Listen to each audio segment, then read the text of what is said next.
Is Eli Manning a Hall of Famer? There are two sides to this argument. The first side thinks that he was only an average quarterback with a 500 career record and one of the most overrated quarterbacks to ever play the game.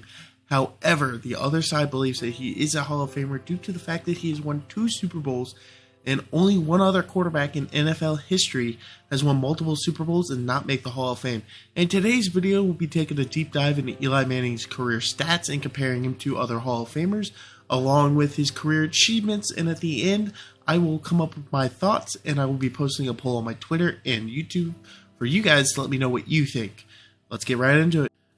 Eli Manning's career stats is 57,000 yards, 366 touchdowns with 244 interceptions, with a 60% completion rate, an 84 quarterback rating, 117 wins to 117 losses. And those stats to me just don't scream Hall of Fame to me.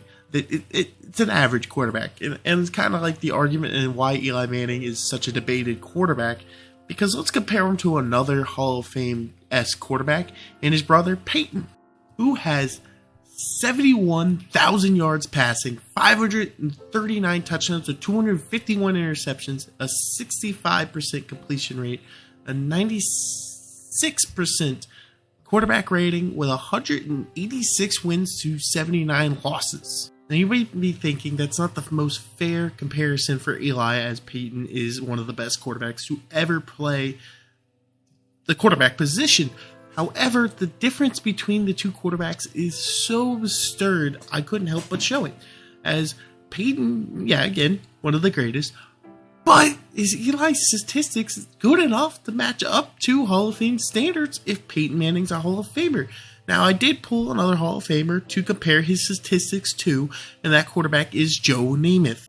Joe Namath has 27,000 yards passing, 173 touchdowns with 233 interceptions with a 50% completion rate, a 65 quarterback rating, 62, 63, and 4 career record. Now, I know the league was a different place back in Joe Namath's time, as the league was not as quarterback friendly when he played.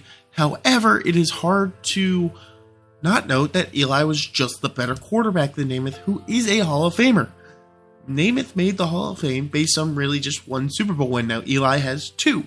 So does that make Eli a Hall of Famer? Well, statistically, I would say no, not really. His statistics is an average quarterback. But let's see what his career achievements has to say, because that is what puts Eli Manning in the Hall of Fame conversation anyway. Eli Manning has 2 Super Bowl championships, 2 Super Bowl MVPs, a Walter Payton Man of the Year, 4-time Pro Bowler, New York Giants retired his number, and the most passing yards in a single postseason with 1,219 yards. With those career achievements, I just don't think Eli Manning would even be in the conversation of Hall of Famer without his 2 Super Bowl wins. However, you couldn't help but admit that Eli was one of the best quarterbacks when it came to the playoffs, and his crazy playoff success, I do believe, has made him a Hall of Famer. Because the playoffs is the most important time and the most memorable time, and what he was able to do during the playoffs is something that most players couldn't do. He's one of 2 quarterbacks to beat Tom Brady in the Super Bowl. So, I believe he is a Hall of Famer. I think maybe not a first ballot, maybe he'll take a second ballot or a third. But I do think he will be. But tell me in the comments down below or on the poll what you guys think. And if you guys enjoyed, please leave a like, comment, and subscribe. See you in the next one.